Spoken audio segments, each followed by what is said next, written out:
I was at the house, did my walk, did a little bit of studying. I try to do something either with construction, sales, or investing every day. Learning something, sharpening my skills, becoming more knowledgeable.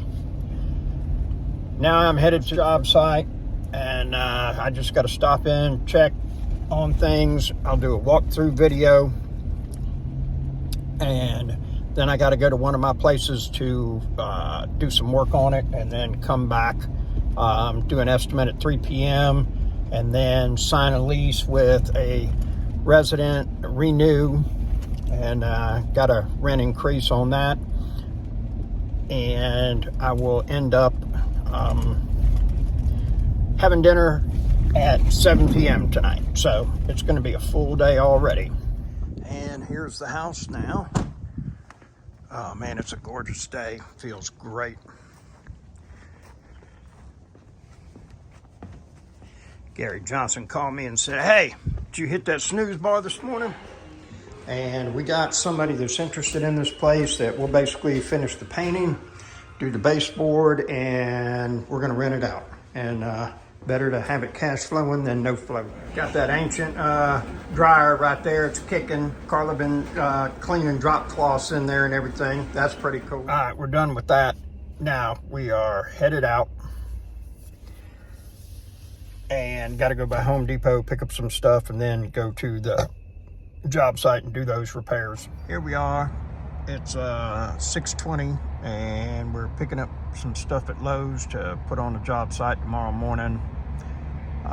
It's been a long day so far. I'm headed to go get some Vietnamese food. Looking forward to that for sure. Got to do another estimate. That's kind of one of my side hustles, is doing the roofing gig. It's strictly commission, and I generate the leads myself.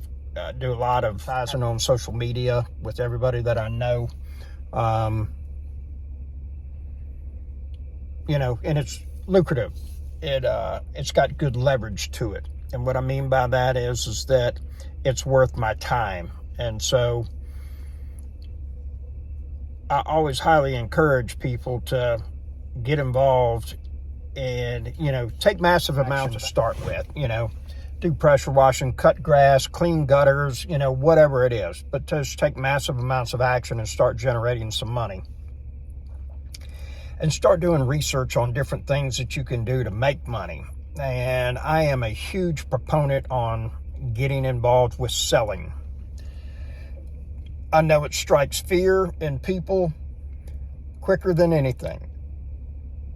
And you need to know that the number one thing that people fear doing is public speaking, okay? And I assure you of this, while you're up there and you think you look like an idiot, everybody else is saying, "Man, I can't believe he's so brave. He's doing this, man. I wish I had that kind of courage." So trust me on that, okay? The other thing is that it's such a good leverage of your time. And if you can learn how to sell, you can start really making some good money. And what I mean is that, it's kind of like you can sell cigarettes and work at a convenience store, or you can sell private jets and make fat commissions, okay? Both people are selling. One of them has to learn the skill. The other one, the item basically sells itself, and there's just needs to be a warm body to take the money at the cash register. That's it. You need to ask yourself, what is it that you want to make, and decide, do you want to make $100 an hour? Do you want to make $500 an hour? Do you want to make $1,000? I know a guy that started at a car dealership. He worked every day, take one day off, that's it. And did that for about 5 years, built up a clientele to where now he's got repeat business. Of course, he catches what I call some flyers, new customers and everything. But he's actually got two assistants that work for him. He just went to work for another dealership, but basically what he did was he built his sales and selling cars like it was his own business. And he's done really well with that, okay? But he had to pay some dues, and he had to do some sacrificing, in the beginning, so to speak.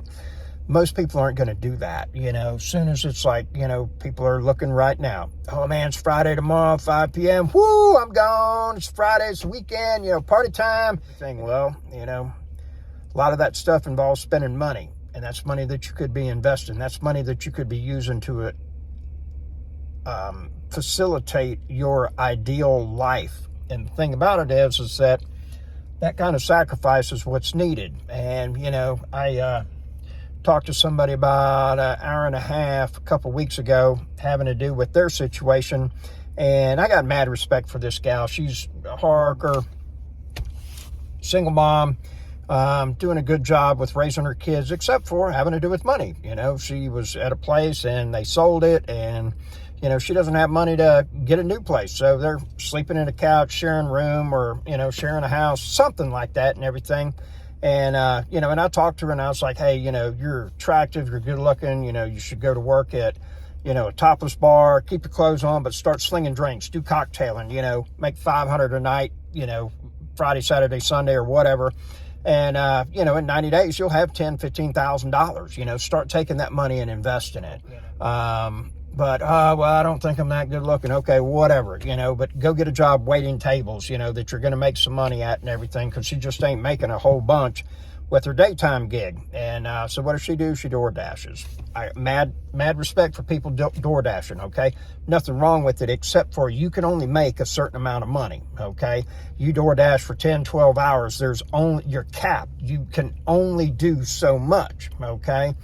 And in the sense that, when you're slinging drinks and, taking trays of food and everything like that, generally speaking, the money is really good. I know people that work at restaurants in this area, during the summer season and everything, they're making $700 to $1,200 a day, okay? But they bank all that cash for when the wintertime comes. They're only working 2-3 days a week and, doing 20% of what they did in the summer and everything, so they're prepared for it. But I say all of this to, that gal that I talked with last Saturday, she's showing on Facebook about having margaritas. And nothing wrong with that. Hey, take your time and everything, go have fun and whatnot. Here's the thing, though, is that Saturday, you're spending money, and that Saturday could have been used to making a lot of money. People don't want to. And if you choose not to do that, you invite poverty into your life. Hey there. Well, it wasn't the most productive day in the world, but we did get some things done and some accomplishments, made contact with a possible customer on a new roof. Hopefully that will come in. That would be awful nice. One of the things I've started doing is I take 20% of whatever it is that I sell in roofs and invest that money into mutual funds, stocks, and ETFs. My goal around that is to get to the point where I've got a whole income from dividends being paid to be able to compensate in 20 years if I end up having to go into a nursing home. One thing, and this is where it's absolutely crucial, is talking with people that are of the same mindset and also that want to, basically enjoy the same type of life that you do.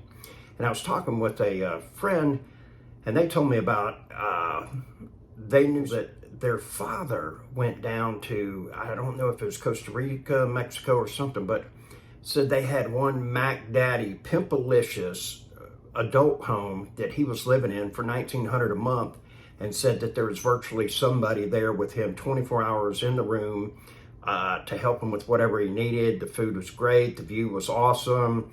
It was just absolutely amazing. And I'm sitting here thinking about, well, I got to create something that's going to pay, $10,000, $15,000, because that's about what a decent nursing home will cost in 20 years. Never even thought about doing the long-term care out of the country. However, that might be a great solution, so to speak. You just never know. And the thing about it is that if I never talk to people, that would never come up, okay? And